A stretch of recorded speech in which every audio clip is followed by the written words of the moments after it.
Está no ar, resumindo o mundo.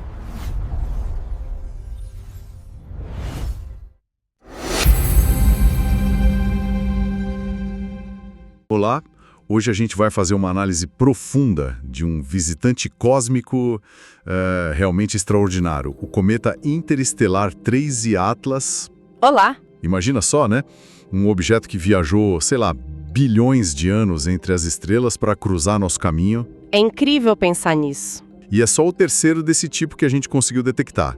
A passagem dele recente aqui pelo Sistema Solar interno, bom, agitou bastante as coisas. Com certeza. Tanto na ciência quanto, na imaginação popular. Exato. Então, nossa missão hoje é investigar a fundo o que torna esse cometa tão especial, sabe? Usando as observações e os dados mais recentes que a gente tem acesso. E é uma oportunidade, olha, fantástica. Cada objeto desses que passa por aqui é como receber um cartão postal mesmo, de outro sistema planetário. Um cartão postal cósmico. É isso. O 3I Atlas permite a gente dar uma espiada na matéria-prima, talvez, nos processos de formação de planetas que acontecem em outras vizinhanças da Via Láctea. Perfeito. Então vamos começar pelo básico. Quem é esse viajante? O 3I Atlas. Ele foi descoberto em julho de 2025, né? Pelo sistema Atlas, lá no Chile. Isso mesmo. E o que chamou a atenção logo de cara foi a trajetória e a velocidade dele. Não é que ele tá só de passagem, ele tá tipo rasgando o nosso sistema em alta velocidade. Exatamente. A trajetória dele é o que a gente chama de hiperbólica. A excentricidade calculada é cerca de 6,14. 6,14. E o que isso significa na prática? Bom, para dar uma ideia, objetos que estão presos ao Sol em órbita têm excentricidade menor que 1. Acima de 1 significa que ele tem energia mais do que suficiente para escapar da gravidade do Sol. Ele não está em órbita. Ah, entendi. Ele tá só de passagem mesmo. É a assinatura que ele não pertence ao nosso sistema solar, certo? É a prova definitiva. Nenhum objeto do nosso sistema, nem da nuvem de Oort, nem do cinturão de Kuipers, se move tão rápido numa trajetória tão aberta assim, sabe? Tão longe do Sol. Ele claramente veio de fora. E comparado com os outros dois, o Oumuamua e o Borisov. Bem lembrado, o Oumuamua tinha uns 26 quilômetros de velocidade interestelar, mais ou menos. O 2I Borisov, uns 32 quilômetros. Então, o 3I Atlas é, de longe, o mais veloz que a gente já registrou. Uau! E essa velocidade extra, bom, pode indicar alguma coisa sobre como ele foi ejetado do sistema estelar onde ele nasceu, né? Talvez uma interação gravitacional mais forte. Fascinante. E a trajetória dele aqui dentro, por onde ele andou, por onde vai andar? Ele já fez a aproximação máxima do Sol, que a gente chama de periélio. Isso foi em 29 de outubro de 2025. Ele passou entre as órbitas da Terra e de Marte. Ah, então relativamente perto, mas nem tanto. É, a umas 1,36 unidades astronômicas do Sol. Um pouquinho mais longe que a distância média da Terra ao Sol. Certo. E ele teve uns encontros notáveis, digamos assim. Passou relativamente perto de Marte em outubro, de Vênus agora em novembro. E da Terra? Vai passar perto? A maior aproximação da Terra vai ser em 19 de dezembro. Mas olha, sem motivo para preocupação, viu? Vai ser uma distância segura de 270 milhões de quilômetros. Ufa, bem longe então. Bem longe. Depois ele continua a viagem, passa perto de Júpiter, lá para março de 2026. E aí, bom, segue jornada para fora do sistema solar, de volta para o espaço interestelar. E a órbita dele tem mais alguma coisa peculiar, além de ser interestelar? Tipo a inclinação? Tem sim. Apesar de vir de fora, a inclinação orbital dele é de 175 graus em relação ao plano da eclíptica. A eclíptica é onde os planetas orbitam, né? Isso, plano onde os planetas orbitam o Sol. Esses 175 graus significam que ele está viajando quase no mesmo plano que os planetas, só que na direção oposta. É o que a gente chama de órbita retrógrada. Ah, tá, contra o fluxo. Exato. E com uma inclinação bem pequena, só 5 graus fora desse plano. Outro ponto curioso é de onde ele surgiu no céu. Veio do hemisfério celestial sul. Isso é inesperado. É um pouco. Muitos modelos previam que seria mais fácil detectar esses objetos vindo da direção para onde o nosso Sol está se movendo na galáxia, o ápice solar, que fica no hemisfério norte. Então a origem sulista foi uma pequena surpresa, sim. Interessante. Trajetória, velocidade, mas agora vem um dado que, olha, realmente me deixou pensando. A idade estimada desse cometa pode ter mais de 7 bilhões de anos. É impressionante, né? Muito. Isso é bem mais antigo que o nosso sistema solar, que tem uns 4,6 bilhões de anos. E aqui a história fica ainda mais interessante. Essa idade, combinada com análises preliminares da composição provável dele, sugere que ele se originou no que a gente chama de disco espesso da Via Láctea. Disco espesso, o que é isso? Simplificando bastante, é uma população de estrelas mais velhas e mais dispersas na nossa galáxia, sabe? Comparado com as estrelas do disco fino, onde o nosso Sol fica. Peraí, então ele não é só de outra estrela, mas provavelmente de uma estrela muito mais velha, de uma vizinhança galáctica diferente e mais antiga? Exatamente. É como se a gente recebesse uma amostra de um tempo e de um lugar diferentes da história da Via Láctea. Nossa. A estrela-mãe do 3i Atlas provavelmente era mais velha e, por consequência, tinha menos elementos pesados, o que os astrônomos chamam de baixa metalicidade. Menos ingredientes além do hidrogênio e hélio primordiais, comparado com o nosso Sol. Entendi. E o próprio cometa deve ter se formado bem longe dessa estrela, numa região bem fria, provavelmente além da linha de congelamento do dióxido de carbono, o CO2. O que, aliás, explicaria algumas características da composição dele que a gente já observou. Isso é incrível. Uma verdadeira cápsula do tempo cósmica, de antes mesmo do nosso Sol existir. Pena que não dá para saber de qual estrela ele veio exatamente, né? Infelizmente, não. Depois de viajar potencialmente bilhões de anos pela galáxia, sofrendo inúmeras interações gravitacionais, a trajetória original dele se perdeu completamente. Rastrear de volta para a estrela-mãe é, praticamente impossível. Que pena. Mas só saber que ele vem dessa população estelar mais antiga já é uma informação, olha, valiosíssima. Com certeza. Ok, então temos esse viajante ancestral, super veloz. Se ele veio de um ambiente tão diferente, como é que isso se reflete na aparência e na composição dele agora que ele está aqui, perto do Sol? Bom, visualmente ele se comporta como um cometa ativo. Tem um núcleo sólido, né, que é a fonte de tudo, e uma coma. A coma, aquela cabeleira. Isso, aquela nuvem difusa de gás e poeira que se forma ao redor do núcleo quando ele é aquecido pelo Sol. Medir o núcleo diretamente é bem difícil por causa da coma brilhante, mas as estimativas, usando o telescópio espacial Hubble, sugerem que ele é relativamente pequeno. Provavelmente menos de 1 quilômetro de diâmetro. Menos de 1 quilômetro. Um grãozinho de areia cósmico, basicamente. Mas a coma, pelo que eu li, é outra história, né? Sim, a coma é imensa. A parte visível, em luz óptica, já tem um diâmetro comparável ao da própria Terra. Nossa. Mas o telescópio espacial James Webb, o JWST, detectou uma coma gigantesca composta principalmente de gás dióxido de carbono, CO2, e essa coma se estende por mais de 700 mil quilômetros. 700 mil quilômetros. Isso é quase o dobro do diâmetro do Sol. Exato. Uma nuvem invisível, colossal, envolvendo esse núcleo minúsculo. Uau! E essa atividade toda, essa coma gigante, vem do quê, exatamente? Como funciona? Vem do aquecimento solar. Conforme o 3i Atlas foi se aproximando do Sol, o gelo na superfície dele começou a sublimar. Sublimar é passar direto de sólido para gás, né? Isso, passar direto do estado sólido para o gasoso. Esse gás, ao escapar, arrasta junto partículas de poeira. Aí forma a coma e, eventualmente, as caudas do cometa. É o processo padrão de atividade cometária. Mas parece que a aparência dele não foi constante. Tiveram relatos de mudanças, né?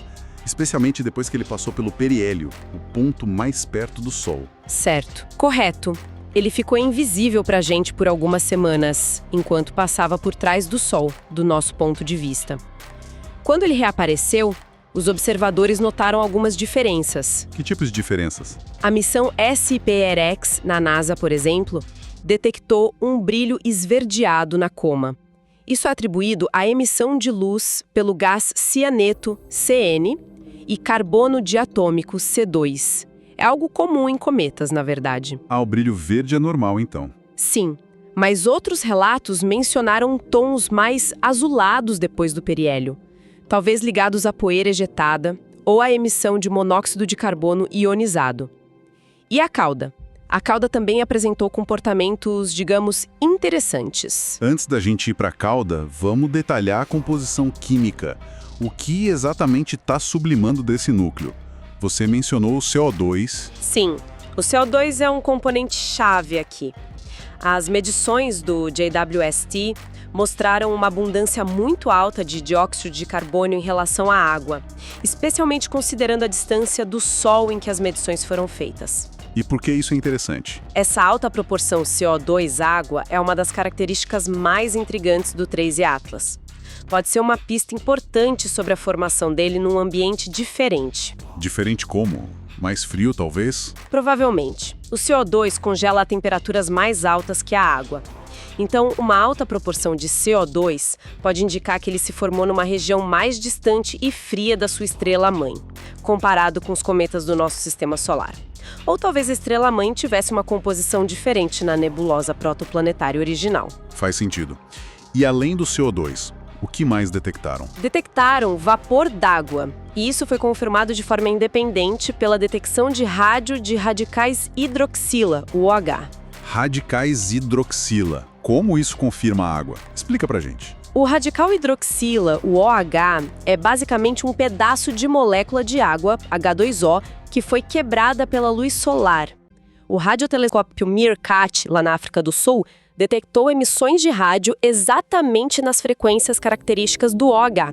São 1665 e 1667 GHz. Ah, tipo uma impressão digital em rádio. Exatamente. É uma assinatura química super específica, confirma sem dúvida que o gelo de água está sublimando do cometa. Além disso, detectaram monóxido de carbono, CO, sulfeto de carbonila, OCS, o gás cianeto, CN, que causa o brilho verde, e até mesmo níquel Ni atômico em forma de vapor, algo que, aliás, já foi visto em cometas do nosso sistema também. E mistura química complexa vinda de outro sistema estelar. E a cauda? Você mencionou que ela também mostrou mudanças. O que aconteceu? Sim, inicialmente as imagens mostravam uma pluma de poeira mais direcionada para o Sol, isso é causado pela pressão da radiação solar, e uma cauda antissolar, bem tênue, provavelmente de íons. Normal. Normal. Mas recentemente, especialmente em imagens de astrofotógrafos amadores com equipamentos mais sensíveis, surgiram relatos de uma estrutura de cauda mais complexa. Às vezes descrita como fumegante ou com múltiplos jatos, feixes em direções diferentes. Isso é normal para um cometa? Ou é mais uma peculiaridade interestelar dele? Olha, cometas podem ter estruturas de cauda bem complexas, sim, com jatos de material saindo de pontos específicos do núcleo que está girando, aí cria leques e feixes. É possível. Mas é crucial enfatizar um ponto aqui. Apesar dessas variações na aparência, na estrutura da cauda, a astrometria, que é a medição precisa da posição do cometa no céu, confirma que ele continua seguindo exatamente a trajetória prevista pelas leis da gravidade. Ah, então ele não está desviando. Não tem aceleração ou desaceleração misteriosa, nenhum desvio inexplicável. O movimento dele é perfeitamente natural, mesmo que a aparência seja um pouco diferente do habitual, o que, de novo, é até esperado para um visitante de fora, né? Entendi. Mas essa aparência incomum e a própria natureza interestelar do objeto, isso acabou alimentando bastante especulação, não é? Agora, um ponto que gerou bastante discussão, a hipótese de ser tecnologia alienígena. Sim, essa hipótese ganhou bastante destaque na mídia, né? Principalmente associada ao astrofísico Avi Loeb e à equipe dele. Sim, eu vi algo sobre isso. Eles publicaram um trabalho sugerindo que o 13 Atlas poderia não ser um objeto natural. Se basearam em estimativas próprias do tamanho que eles calcularam como sendo bem maior do que as estimativas do Hubble, por exemplo. Bem maior. Nas estimativas deles. e também em algumas características consideradas incomuns e no fato da trajetória ser quase alinhada com o plano da eclíptica. Chegaram a sugerir que os jatos observados poderiam ser algum tipo de propulsão. É uma ideia que chama atenção, claro. Mas qual é a visão da comunidade científica em geral sobre isso? A visão da esmagadora maioria da comunidade científica é que o 13 Atlas é, sem dúvida alguma, um cometa natural. O professor Loib já tinha levantado hipóteses parecidas para o Oumuamua, que também não foram, corroboradas pela maioria dos especialistas. Certo. No caso do 13 Atlas, todas as evidências observacionais que a gente tem apontam para uma origem natural. E quais são essas evidências que descartam a ideia de algo artificial? O que a gente vê que diz é um cometa. Basicamente, tudo que a gente observa se encaixa perfeitamente no comportamento de um cometa. Ainda que seja um cometa de origem exótica, né? Temos a presença clara de uma coma de gás e poeira, temos a detecção direta da sublimação de gelos, CO2, água, temos a análise da composição química dessa coma por múltiplos instrumentos de ponta, JWST, VLT, SWIFT, SPHEREX, MeerKAT, que revela elementos e moléculas esperadas num cometa, CO, OCS, CN, Ni. Então as anomalias têm explicação natural? Exato. As supostas anomalias, como a alta proporção de CO2 ou a cauda complexa, são explicáveis por processos naturais. Na verdade, elas são até esperadas num objeto formado sob condições diferentes das do nosso sistema solar. Seria até mais estranho se ele fosse idêntico aos nossos cometas, entende? Entendo. E os sinais de rádio que a gente mencionou antes, detectados pelo MeerKAT, Sim. é fundamental esclarecer isso. Foram detecções de emissões de rádio naturais, na frequência específica do radical hidroxila, o OH, como a gente explicou. Não foram sinais de banda estreita, modulados, ou qualquer coisa que pudesse sugerir uma transmissão artificial. Foi a assinatura química da água se quebrando, nada mais. Ok, muito claro. Portanto, as peculiaridades observadas são, na verdade, pistas valiosas sobre a origem diferente dele, e não indícios de tecnologia. Faz todo sentido. Deixando então as especulações mais, digamos, sensacionalistas de lado, isso nos leva à questão fundamental. Qual é o valor científico real de estudar o 13 Atlas? Para que tanto esforço? O valor é imenso. É uma oportunidade raríssima que talvez só ocorra a cada poucos anos de estudar de perto material que se formou em torno de outra estrela. É como ter um laboratório astrofísico chegando até nós, de graça. É verdade.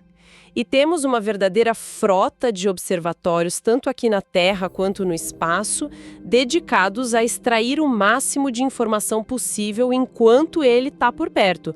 Hubble, JWST, o Very Large Telescope no Chile, o Observatório Swift da NASA. E até missões espaciais que estão em outros lugares do Sistema Solar estão de olho nele, certo? Ouvi falar disso. Sim.